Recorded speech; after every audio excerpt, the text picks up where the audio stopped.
Shalom, selamat pagi Bapak Ibu yang dikasihi Tuhan. Shalom, selamat pagi Bapak Ibu yang ada di ruang Zoom ini, untuk Bu Yohana, untuk Bu Dina, untuk Pak Iwan, dan juga Bapak Ibu jemaat yang ada di rumah yang saat ini juga bersaat teduh bersama kami. Hari ini kita akan merenungkan firman Tuhan dari Yohanes 1 ayat 29 sampai 42 dengan tema penuntun jalan. Renungan kita ambil dari pedoman saat teduh 4B GKI Residen Sudirman.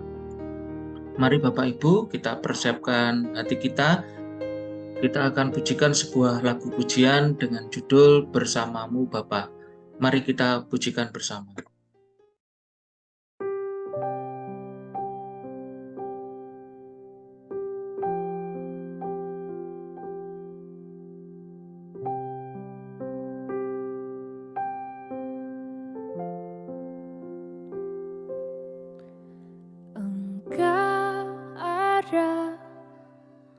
Bersamaku di setiap musim hidupku,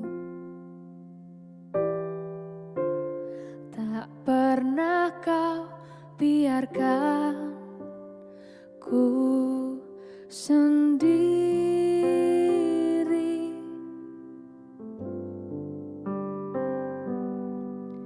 Kekuatan di jiwaku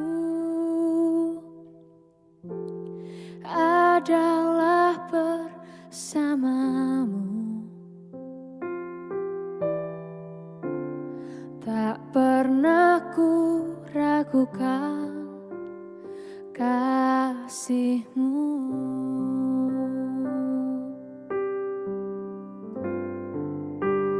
Bersamamu Bapa, ku lewati semua perkenanan-Mu yang teguhkan hatiku. Engkau yang bertindak, memberi pertolongan, anugerah-Mu besar melimpah bagiku.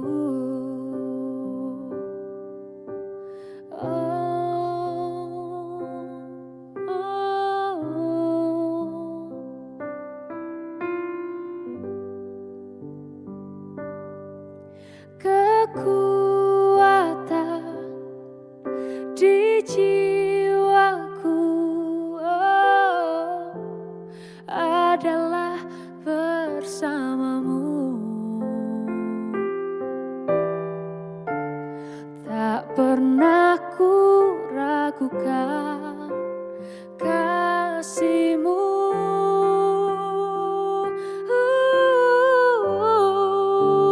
Bersamamu Bapa, ku lewati semua perkenanan-Mu yang teguhkan hatiku.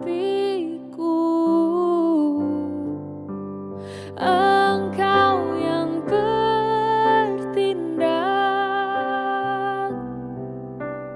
memberi pertolongan,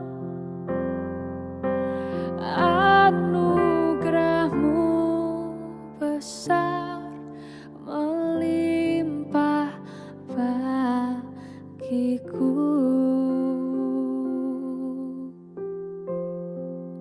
Anugerah-Mu besar,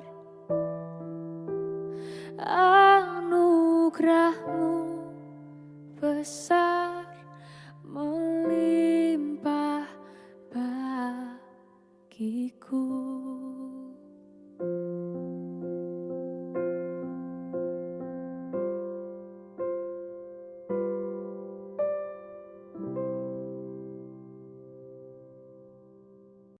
Bapak, Ibu, dan Saudara yang dikasihi Tuhan, pada suatu hari kami ingin menjumpai seorang kepala desa. Kami menunggu di ruang tunggu, tapi tak kunjung mendapatkan kesempatan berjumpa kepala desa tersebut. Syukurlah pada saat itu ada seorang kenalan kami yang memiliki hubungan akrab dengan kepala desa. Dia baru saja dari ruangan kepala desa. Dia menolong dan menuntun kami hingga akhirnya kami bisa memasuki ruang kepala desa dan menjumpai sang kepala desa. Bapak Ibu, sesungguhnya kehadiran penuntun jalan juga diperlukan kala orang berada dalam proses pencarian akan Tuhan. Mungkinkah kita menjadi penuntun jalan bagi orang lain? Mari Bapak Ibu, pada pagi hari ini kita akan merenungkannya dari Yohanes 1 ayat 29 sampai dengan 42. Sebelumnya Bapak Ibu, mari kita berdoa. Mengucap syukur Bapa, Engkaulah Allah segalanya bagi kami. Terima kasih untuk pertolongan-Mu, terima kasih untuk berkat-Mu, untuk perlindungan-Mu di dalam kehidupan kami. Bapa, kami mau mengawali aktivitas kami akan merenungkan firman-Mu, Engkau hadir di tengah-tengah kami. Terima kasih Bapa, kami mau serahkan saat teduh kami pagi hari ini hanya di dalam tangan. Dalam nama Yesus kami berdoa. Amin. Firman Tuhan dari Yohanes 1 ayat 29 sampai dengan 42.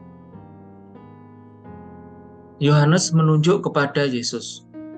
Pada keesokan harinya, Yohanes melihat Yesus datang kepadanya dan ia berkata, "Lihatlah anak domba Allah yang menghapus dosa dunia.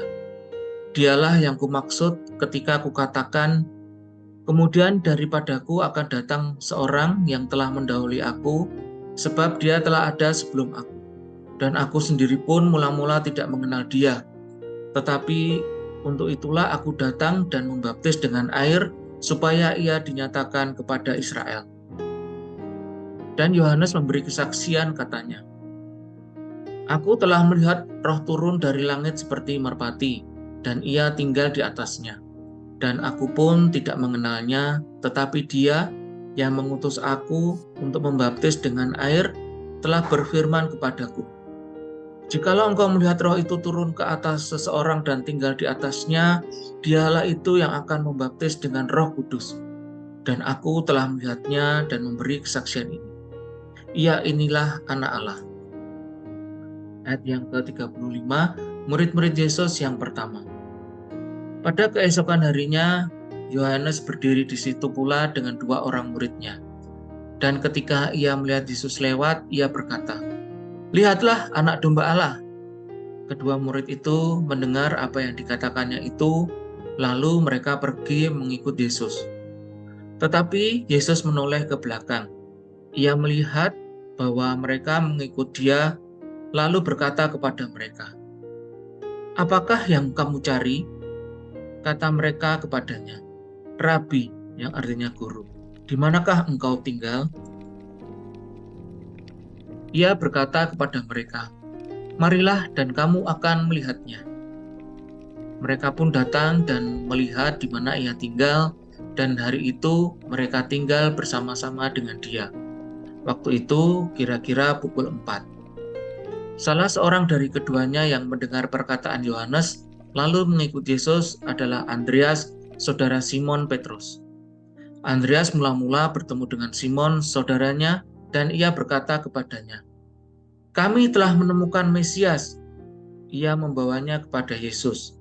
Yesus memandang dia dan berkata, "Engkau Simon, anak Yohanes, engkau akan dinamakan Kefas," yang artinya Petrus.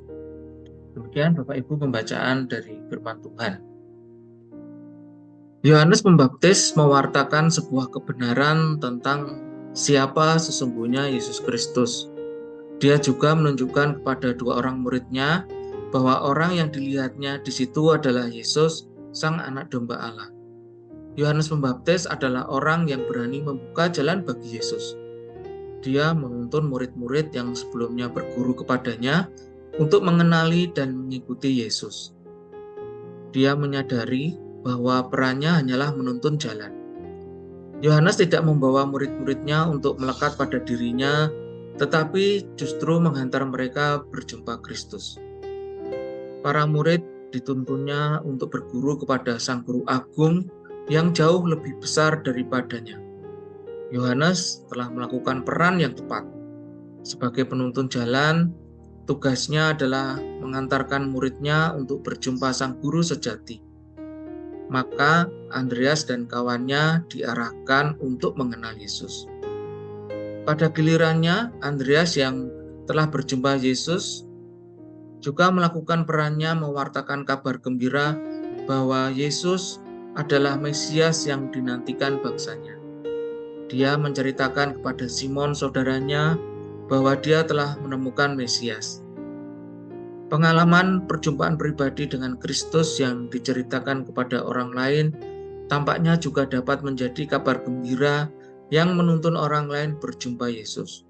Maka Simon pun dibawa untuk berjumpa dan mengikut Yesus.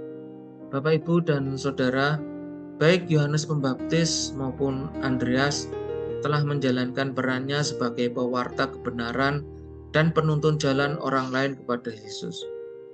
Kita pun juga dapat berperan seperti mereka, menjadi pewarta kebenaran iman dan menuntun jalan orang lain hingga berjumpa Kristus. Peran penuntun jalan bisa dilakukan dengan cara menunjukkan jalan yang pernah dilalui dan dialaminya sendiri dan kemudian dibagikan kepada orang lain. Biarlah melalui pewartaan kesaksian hidup kita, orang lain menemukan Kristus Sang Juru Selamat. Bapak Ibu, mari kita merenungkan apakah selama ini kita telah berani berbagi pengalaman iman dan pengenalan akan Kristus kepada orang lain. Apakah Bapak Ibu dan Saudara dan kita semua rindu menjadi penuntun jalan orang lain hingga mereka menemukan dan mengikut Kristus? Mari Bapak Ibu kita berdoa. Ya Tuhan, berikanlah aku kemampuan dan keberanian untuk mempersaksikan Engkau kepada orang lain, hingga mereka mendapat kabar gembira yang menggerakkan hati untuk mengikutimu. Terima kasih Tuhan untuk firman-Mu pada pagi hari ini. Dalam nama Yesus kami berdoa. Amin.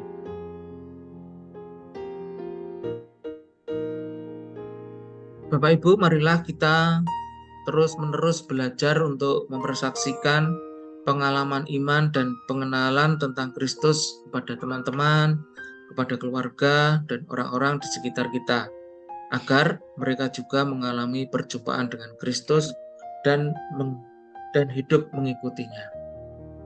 Terima kasih untuk saat teduh kita. Tuhan Yesus memberkati kita semua. Amin.